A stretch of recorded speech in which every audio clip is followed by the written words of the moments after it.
कि अगर सरदार पटेल भारत के प्रधानमंत्री बनते तो देश कहीं ज्यादा तरक्की करता। भारत के पहले प्रधानमंत्री होते तो मेरे कश्मीर का अगर और मगर की कहानी में क्यों के जवाब में लिखी एक पूरा का पूरा चैप्टर कश्मीर पर भी है। इसके पेज नंबर कैसे है दोस्तों, आज अक्सर लोग ये बहस करते हैं कि अगर सरदार पटेल भारत के प्रधानमंत्री बनते तो देश कहीं ज्यादा तरक्की करता। मुल्क की जो बड़ी परेशानियां हैं जिनसे आज हम जूझ रहे हैं वो तब पटेल ने सुलझा ली होती। जिस ताकत से उन्होंने हैदराबाद और जूनागढ़ को भारत में मिलाया, वैसे ही कश्मीर समस्या को भी वो हमेशा के लिए सॉल्व कर देते। खुद पीएम मोदी लोकसभा में कह चुके हैं कि अगर सरदार वल्लभ भाई पटेल भारत के पहले प्रधानमंत्री होते तो मेरे कश्मीर का एक हिस्सा आज पाकिस्तान के पास ना होता। लेकिन सोचने वाली बात यह है कि यही बात मोदी जी अक्साई चीन के साथ साथ मानसरोवर और कैलाश पर्वत के लिए नहीं कहते, जो कि हिंदू आस्था के प्रतीक है और भारत से बाहर है। खैर, मोदी ने कश्मीर के बारे में जो कहा वैसी ही उनकी पार्टी भाजपा भी कहती है। मगर क्या इतिहास प्रधानमंत्री और उनकी पार्टी के बयानों की गवाही देता है? क्या ये सच है कि पटेल वो गलतियां नहीं करते जो नेहरू ने की? और आखिर वो कौन सी गलतियां थी? इतिहास अगर और मगर की भाषा में लिखा जाता है, इसलिए इन सारे सवालों के आसान जवाब मौजूद नहीं है। लेकिन एक काम किया जा सकता है, बीते हुए वक्त को एक बार फिर से देखा जा सकता है, जैसे कि एक फिल्म पीछे करके दोबारा देखी जाए और इस तरह अगर और मगर की कहानी में क्यों के जवाब मिलने की संभावना पैदा होती है। इसलिए हमने पटेल की कहानी को रिवाइंड किया है। खास ध्यान था दो पहलू पर, नेहरू और कश्मीर। गांधी और नेहरू दोनों चाहते थे कि कश्मीर भारत के साथ आए, लेकिन पटेल क्या चाहते थे? माउंटबेटन के राजनीतिक सलाहकार थे वीपी मेनन। इनकी लिखी एक किताब the story of the integration of Indian states, इसमें वो विस्तार से लिखते हैं कि बंटवारे के समय जिन देसी रियासतों को भारत में मिलाया गया उनके पीछे की कहानी क्या रही। जूनागढ़ और हैदराबाद की तरह एक पूरा का पूरा चैप्टर कश्मीर पर भी है। इसके पेज नंबर 393 के आखिरी पैराग्राफ से लेकर पेज नंबर 394 तक जो लिखा है वो आपको जानना चाहिए। 3 जून 1947 के प्लान के ऐलान के बाद जब माउंटबेटन रियासतों के भारत और पाकिस्तान में मिलने की पॉलिसी पर बात कर रहे थे, तब वो कश्मीर को लेकर ज्यादा परेशान थे। इलाके के हिसाब से कश्मीर सबसे बड़ी स्टेट थी। वहाँ की आबादी में बहुसंख्यक मुसलमान थे, जिनके ऊपर एक हिंदू राजा का राज था। माउंटबेटन राजा हरि सिंह को अच्छी तरीके से जानते थे। वे जून के तीसरे हफ्ते में कश्मीर पहुंचे। वहां 4 दिन रहकर उन्होंने सारी स्थितियों और सारे विकल्पों पर राजा से बात करी। माउंटबेटन ने राजा को समझाया कि उनके मुताबिक जम्मू कश्मीर का आजाद रहना व्यवहारिक नहीं होगा। उन्हें यह भी बताया गया कि ब्रिटिश सरकार जम्मू कश्मीर को अपने डोमिनियन स्टेटस का दर्जा नहीं दे पाएगी। माउंटबेटन ने राजा को भरोसा दिलाया कि अगर 15 अगस्त 1947 से पहले या फिर इस तारीख तक वो भारत या पाकिस्तान दोनों में से किसी एक के साथ मिलने का फैसला कर लेते हैं तो कोई परेशानी नहीं होनी चाहिए कि वो जिस किसी भी देश के साथ मिलने का फैसला करेंगे वो देश जम्मू कश्मीर को अपना पार्ट मानकर उसकी हिफाजत करेगा। माउंटबेटन ने राजा से ये तक कहा कि अगर वो पाकिस्तान से मिलते हैं तो भारत इसमें कतई नाराज होने वाला नहीं है। राजा को ये भरोसा देते हुए माउंटबेटन ने यह कहा, दोस्तों इस बात को आप ध्यान से सुनिएगा। माउंटबेटन ने यह कहा कि खुद सरदार पटेल ने उन्हें भरोसा दिया है। जम्मू कश्मीर रियासत की आबादी को ध्यान में रखते हुए माउंटबेटन ने राजा से कहा कि जनता की मर्जी जानना बहुत अहम है। विलय के मुद्दे पर नेहरू से ज्यादा पटेल का प्रभाव था। ऐसे में माउंटबेटन का पटेल के नाम से राजा हरि सिंह को आश्वासन देना साफ बताता है कि इस मसले में पटेल की राय और उनका वादा ज्यादा अहमियत रखता है। शुरुआत में पटेल कश्मीर को भारत में मिलाने के बहुत इच्छुक नहीं थे। इसकी बहुत बड़ी वजह थी वहाँ की आबादी, जिनमें मुसलमान बहुसंख्यक थे, क्योंकि बंटवारे की शर्तों में जो सबसे जरूरी थी उनमें से एक 2 नेशन थ्योरी भी थी। इसके मुताबिक पाकिस्तान मुसलमानों का देश होगा और जो भी बाकी आबादी थी जो यहीं पर रहना चाहती थी उनका था हिंदुस्तान। इसलिए जम्मू कश्मीर को भारत में मिलना है या नहीं, इसका फैसला पटेल वहाँ के राजा हरि सिंह पर छोड़ना चाहते थे। वो इसमें किसी तरह की जबरदस्ती करने के पक्ष में बिल्कुल भी नहीं थे। सरदार पटेल का मानना था कि राजा ही तय करे कि वो भारत और पाकिस्तान दोनों में से उसको कौन से देश के साथ जाना है और उसकी आबादी के लिए क्या सही रहेगा।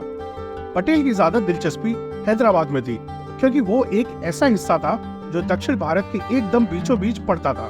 वो हैदराबाद को किसी भी कीमत पर पाकिस्तान को नहीं देना चाहते थे। जम्मू कश्मीर को लेकर पटेल का रुख बदलने के पीछे एक दूसरी रियासत वजह बनी, समंदर किनारे बसा जूनागढ़। यहाँ की तस्वीर जम्मू कश्मीर से एकदम उलट थी। नवाब महाबत खान मुसलमान थे और उनकी बहुसंख्यक आबादी हिंदू थी। सोमनाथ को वो मंदिर जिसे महमूद गजनवी ने तोड़ा था और लूटा था, वो भी इसी जूनागढ़ की हद में आता था। महाबत खान के यहाँ हो गई बगावत। सिंध इलाके के मुस्लिम लीग के एक नेता होते थे इन दिनों, शहनवाज भुट्टो उसका नाम था। ये बने जूनागढ़ के दीवान और असली ताकत नवाब के पास नहीं रही, भुट्टो के पास आ गई। अब भुट्टो थे जिन्ना के करीबी और जिन्ना के टू नेशन थ्योरी के हिसाब से जूनागढ़ को भारत में मिल जाना चाहिए था, क्योंकि आबादी में 80% के लगभग हिंदू थे। मगर जिन्ना ने यहाँ पर खेल किया। उन्होंने भुट्टो को सलाह दी कि बंटवारे की तारीख तक चुपचाप बैठो, और भुट्टो ने ऐसा ही किया। जैसे ही 15 अगस्त की तारीख आई, भुट्टो ने ऐलान कर दिया कि जूनागढ़ पाकिस्तान के साथ जाएगा। जूनागढ़ के बहाने जिन्ना कश्मीर का खेल रच रहे थे। पटेल को इस बात की खबर लग गई। शुरू में उन्हें लगा कि जूनागढ़ के इस फैसले को पाकिस्तान नहीं मानने वाला, मगर ऐसा हुआ नहीं। 13 सितंबर 1947 को एक टेलीग्राम भेजकर पाकिस्तान ने ये ऐलान कर दिया कि वो जूनागढ़ के फैसले को मंजूर करता है। शायद इसके पीछे जिन्ना की एक प्लानिंग थी कि अगर भारत ने ऐतराज जताया और कहा कि राजा नहीं उसकी आबादी फैसला करेगी कि उसे भारत के साथ जाना है या पाकिस्तान के साथ, अगर भारत ये तर्क देता तो जिन्ना इसका इस्तेमाल कश्मीर हासिल करने में करते, क्योंकि उन्हें लगता था कि कश्मीर की बहुसंख्यक मुस्लिम आबादी पाकिस्तान के साथ जाना चाहेगी। जूनागढ़ के साथ डील करने का जिम्मा नेहरू ने पटेल को सौंपा हुआ था और जूनागढ़ की सीमाओं पर उसके बाद भारतीय फौज भेज दी गई। जूनागढ़ के कुछ लोगों ने मुंबई में एक प्रोविंशियल सरकार का भी गठन कर दिया था। इसके बाद जनमत संग्रह की बात कश्मीर से पहले जूनागढ़ में उठी। इधर जूनागढ़ की सीमा पर भारतीय फौज जुट रही थी और 30 सितंबर को नेहरू ने पाकिस्तान के पहले प्रधानमंत्री लियाकत अली खान से कहा कि भारत को जूनागढ़ के नवाब द्वारा लिए गए फैसले पर आपत्ति है। साथ में नेहरू ने यह भी कहा कि अगर ऐसी उधेड़बुन में फैसला लेना ही है तो चुनाव करवा लिया जाए या जनमत संग्रह जैसा कुछ इंतजाम किया जाए। नेहरू की इस बात पर माउंटबेटन ने कहा कि अगर जरूरत पड़ी तो बाकी रियासतों के मामले में भी यही रोक अपनाएंगे। पटेल ने पाकिस्तान को काफी टाइम दिया कि या तो वो जूनागढ़ को मिलाने का अपना फैसला बदल दे या फिर वहाँ जनमत संग्रह करा ले, ताकि मालूम चल जाए कि जनता क्या चाहती है। पाकिस्तान इन दोनों चीजों के लिए राजी नहीं हुआ। काफी इंतजार करने के बाद पटेल ने सिंध और जूनागढ़ पर चढ़ाई करने का आदेश दे दिया। इसके बाद जूनागढ़ को भारत में मिला लिया गया। नवाब अपना खजाना, अपने कुत्ते और अपने परिवार समेत पाकिस्तान भाग गया। पटेल जब जूनागढ़ पहुंचे तो उनके स्वागत के लिए वहां पर भारी भीड़ जुटी। पटेल जो कि ओरिजिनली जनमत संग्रह जैसी कोई भी चीज के पक्ष में नहीं थे, उन्होंने भीड़ से पूछा कि दोनों मुल्कों में से वो किसके साथ जाना चाहते हैं। हजारों लोगों ने तब हाथ उठाकर एक आवाज में कहा, भारत। 20 जनवरी 1948 को वहां पर एक ऑफिशियल जनमत संग्रह हुआ। 2 लाख में से बस करीब 91 वोटर्स ने पाकिस्तान जाने के साथ वोट किया। ये बातें आपको इसलिए बता रहे हैं ताकि आपको ये मालूम चल जाए कि कश्मीर में जनमत संग्रह की बात एकाएक नहीं उठी थी। इसका एक जरूरी संदर्भ प्रसंग था, एक कॉन्टेक्स्ट था। जूनागढ़ में पाकिस्तान की हरकत देखकर पटेल का मन बदल गया। पाकिस्तान ने जूनागढ़ में जो चालाकी दिखाई, उसकी वजह से ही कश्मीर को लेकर पटेल सख्त हो गए। मुस्लिम नवाब के फैसले पर हिंदू आबादी वाली रियासत को मिलाने के लिए पाकिस्तान राजी हो गया था, तो फिर कश्मीर में हिंदू राजा के कहने पर मुस्लिम मेजॉरिटी वाली आबादी को खुद में मिलाने से भारत को क्यों एतराज हो। पटेल लोकतांत्रिक तरीके से ये मसला सुलझा लेना चाहते थे। उनकी नजर हैदराबाद पर ज्यादा थी। अगर पाकिस्तान हैदराबाद भारत को देने पर राजी होता तो पटेल कश्मीर उन्हें सौंप देते, मगर पाकिस्तान ने ऐसा नहीं किया। फिर पटेल ने अपना मन बना लिया कि पाकिस्तान अपनी सहूलियत देखकर पॉलिसी तय नहीं कर सकता कि वो जूनागढ़ में राजा की बात को तवज्जो दे और कश्मीर में लोगों की इच्छा की बात करे। ये दोनों चीजें एक साथ मुमकिन नहीं होती। 22 अक्टूबर 1947 को 200 से 300 ट्रक में भरकर इस दिन आए पाकिस्तानी कबीलाइयों ने जम्मू कश्मीर पर हमला कर दिया और वो श्रीनगर की तरफ बढ़ने लगे। राजा की फौज का एक बड़ा हिस्सा, जिसमें ज्यादातर मुसलमान थे, हमलावरों के साथ हो लिए। उन्होंने ऐलान किया कि 26 अक्टूबर को श्रीनगर फतेह करेंगे और वहां की मस्जिद में ईद का जश्न मनाएंगे। 24 अक्टूबर की रात राजा ने भारत सरकार से मदद मांगी। 25 अक्टूबर की सुबह माउंटबेटन की अध्यक्षता में डिफेंस कमेटी की एक बैठक हुई, जिसमें वीके मेनन भी शामिल थे। 25 अक्टूबर को वो दिल्ली लौटे। उनके लौटते ही तुरंत डिफेंस कमेटी एक और बैठक बुलाई गई और माउंटबेटन ने सलाह दी कि जब तक राजा हरि सिंह भारत में विलय ना करें, तब तक भारत को अपनी फौज जम्मू कश्मीर में नहीं भेजनी चाहिए। फिर यह भी बात हुई कि हमलावरों को भगाने के लिए वहां जूनागढ़ की तरह ही जनमत संग्रह करा लिया जाए। मीटिंग के बाद मेनन जम्मू पहुंचे और वहां राजा से मिले। राजा मर्जर के लिए तैयार हो गया और उन्होंने विलय के कागजों पर दस्तखत कर दिए। उस कागज को इंस्ट्रूमेंट ऑफ एनेक्सेशन कहते हैं। फिर मदद की अपील करते हुए राजा ने गवर्नर जनरल माउंटबेटन को एक चिट्ठी लिखी। इसमें लिखा कि वो तत्काल एक अंतरिम सरकार का गठन करना चाहते हैं। इसमें शासन यानी कि एडमिनिस्ट्रेशन की जिम्मेदारी निभाएंगे नेशनल कॉन्फ्रेंस के शेख अब्दुल्ला, जो कि नेहरू के दोस्त थे, भारत में विलय के सपोर्टर थे। रियासत के जो वजीर थे, जिनका नाम मेहरचंद महाजन था, वे शेख का साथ देंगे। ये दोनों चीजें लेकर मेनन दिल्ली लौटे। फिर से डिफेंस कमेटी की एक मीटिंग हुई। नेहरू का कहना था कि अगर भारत ने फौज नहीं भेजी तो जम्मू कश्मीर में भयंकर मारकाट होगी। ये तय हुआ इस मीटिंग में कि विलय की अपील मंजूर की जाए। ये भी तय किया गया कि जब वहाँ कानून व्यवस्था की हालत सामान्य हो जाए, नॉर्मल हो जाए, तो जनमत संग्रह करवाया जाए। 27 अक्टूबर की रोज भारतीय सेना हवाई रास्ते से वहां पर जाने लगी। लड़ाई छिड़ने के बाद जिन्ना ने माउंटबेटन और नेहरू को लाहौर बुलाया, मगर पटेल राजी नहीं थे।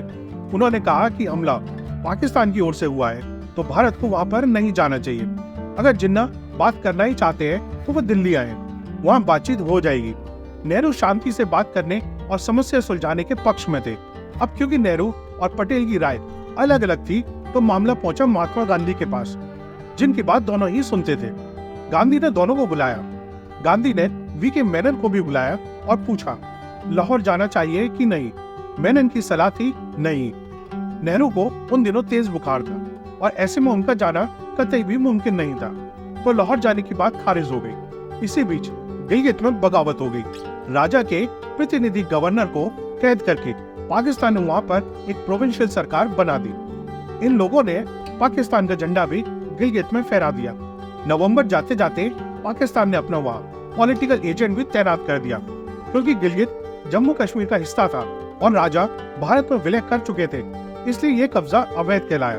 नवंबर में ही माउंटबेटन जिन्ना से बात करने के लिए पाकिस्तान पहुंचे। जिन्ना ने कहा दोनों पक्ष एक साथ पीछे हटे। अब माउंटबेटन ने यह पूछा कि कबीला हमलावर अगर घुसे हैं JNK में तो उनकी गारंटी पाकिस्तान कैसे देगा। इस पर जिन्ना ने यह कहा कि अगर भारत पीछे हटेगा तो मैं उनको भी पीछे हटवा दूंगा। जाहिर था कि पाकिस्तान ने ही हमला करवाया था। माउंटबेटन ने जवाब दिया कि जम्मू कश्मीर में जनमत संग्रह से ही फैसला होगा। जिन्ना ने आपत्ति जताई और कहा भारतीय सेनाओं की मौजूदगी और शेख अब्दुल्ला के सत्ता में रहते रियासत के लोग पाकिस्तान के पक्ष में वोट करने से कतराएंगे, डरेंगे। यह बातचीत बेनतीजा रही। 2 नवंबर को नेहरू ने अपने भाषण में कहा कि कश्मीर में जो हुआ वो हमलावरों के खिलाफ आम कश्मीरियों का संघर्ष है। इसी भाषण में नेहरू ने यह कहा कि हालात सामान्य हो जाने के बाद वह संयुक्त राष्ट्र की देखरेख में जनमत संग्रह कराए जाने के लिए बिल्कुल तैयार है। भारत और पाकिस्तान के बीच लाहौर में हुई प्रधानमंत्री स्तर की बातचीत बेनतीजा रही। इसी मीटिंग में माउंटबेटन ने दोनों देशों को ये मसला UN में ले जाने की सलाह दी। माउंटबेटन का मानना था कि अब यह विवाद दोनों देश आपस में शायद नहीं सुलझा पाएंगे और उन्हें ये डर था कि दोनों मुल्कों में जंग की स्थिति आ जाएगी। वो युद्ध की संभावना को किसी भी कीमत पर खत्म करना चाहते थे। इसलिए उन्होंने ये गांधी और नेहरू को भी सजेशन दिया कि UN पर भरोसा किया जाए। नेहरू शुरू में इस बात के लिए कन्विंस नहीं थे, तैयार नहीं थे, लेकिन बाद में जब उन्होंने देखा कि ये सबसे सही फैसला लग रहा है और दूसरा कोई चारा नहीं दिख रहा, तब जाकर उन्होंने हामी भरी। आखिरकार 31 दिसंबर 1947 को भारत सरकार ने ऑफिशियली इस मुद्दे को लेकर संयुक्त राष्ट्र में एक अपील की। दिसंबर 1948 में यूएन के सदस्य भारत और पाकिस्तान पहुंचे। 1 जनवरी 1949 की आधी रात से भारत पाकिस्तान के बीच सीज फायर हुआ। जो जहां था वहीं फ्रीज हो गया, वहीं रह गया। और इस तरह कश्मीर का एक बड़ा हिस्सा, जिसे हम पीओके कहते हैं, यानी कि पाकिस्तान ऑक्युपाइड कश्मीर, पाकिस्तान के कब्जे में चला गया। जनमत संग्रह करवाने के पीछे भारत ने शर्त रखी थी कि पाकिस्तान जम्मू कश्मीर से पूरी तरीके से निकल जाए, लेकिन ऐसा हुआ नहीं, तो जनमत संग्रह भी नहीं हुआ। पटेल यूएन जाने वाली बात से इत्तेफाक नहीं रखते थे, लेकिन ऑन रिकॉर्ड वो नेहरू के साथ ही रहे। 3 जनवरी 1948 को कलकत्ता में भाषण देते हुए सरदार पटेल ने यूएन में जाने के फैसले को समर्थन किया। वो बोले, कश्मीर को लेकर हमारा ये मानना है कि दबी छुपी जंग से बेहतर है खुलकर आमने सामने लड़ना चाहिए, इसीलिए हम यूएन में गए। अगर कश्मीर को तलवार के जोर पर बचाया जा सकता है तो जनमत संग्रह का विकल्प बचता ही कहाँ है। इसमें कश्मीर के जमीन का 1 इंच भी छोड़ना नहीं चाहिए। अब आते हैं इस बात पर कि पटेल नेहरू से किस बात पर असहमत थे। ये सच है कि पटेल नेहरू के लिए जनमत संग्रह के वादे या यूएन जाने के वादे या संघर्ष विराम के चलते कश्मीर के एक बड़े हिस्से के पाकिस्तान की तरफ जाने से कतई खुश नहीं थे। लेकिन इतना ही सच ये भी है कि जब ये सब हो रहा था तब पटेल नेहरू के ही साथ थे।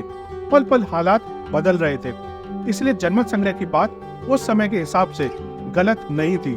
भारत लोगों के फैसले को तवज्जो देने की बात शुरुआत से कर रहा था, जूनागढ़ में भी और कश्मीर में भी। यह भी जान लेते हैं कि गांधी जी के पोते पटेल के बारे में क्या कहते हैं। गांधी जी के पोते राजमोहन गांधी स्कॉलर हैं, दुनिया भर में उनका नाम है। इन्होंने पटेल की बायोग्राफी भी लिखी है और उनका कहना है कि पटेल ने कश्मीर को लेकर लगातार अलग अलग तरह की बातें कही हैं। कई बार विरोधाभासी बातें भी वो कह गए। कभी नेहरू के साथ सहमति जताई तो कभी उन्होंने ये कहा कि कश्मीर समस्या सुलझने वाली नहीं है। गांधी शायद सही ही लिखते हैं कि कश्मीर पर नेहरू ने जो भी किया वो पटेल ने उन्हें करने दिया।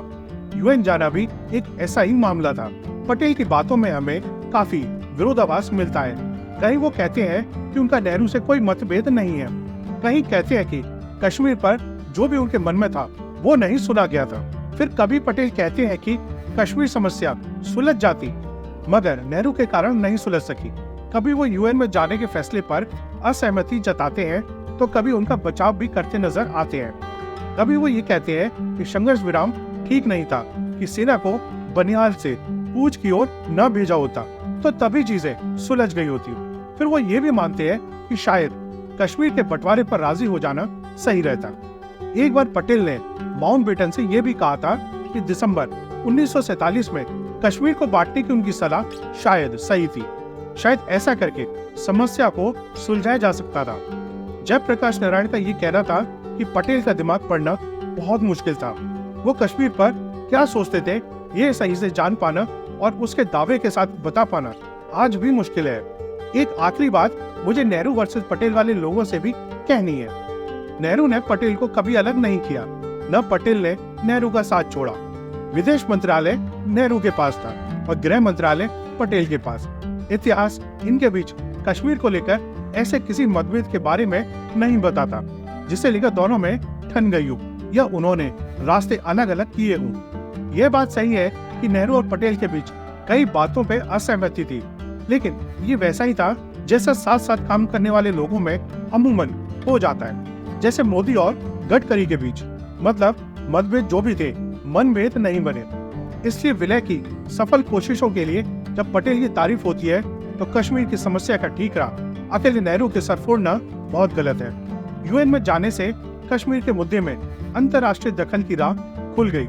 ये बात सच है, लेकिन उतना ही सच ये भी है कि ये मलाल यूएन में जाने के बाद उन सालों में इकट्ठा हुआ जिसमें ये कश्मीर मसला सुलझाया नहीं जा सका। इसमें नेहरू और उनकी बेटी इंदिरा के भी साल है और वाजपेयी और मोदी के भी। क्लियोपेट्रा की नाक और रोमन सभ्यता का किस्सा आपने सुना होगा कि उसकी नाक 1 इंच लंबी होती या छोटी होती तो रोमन सभ्यता बची रहती।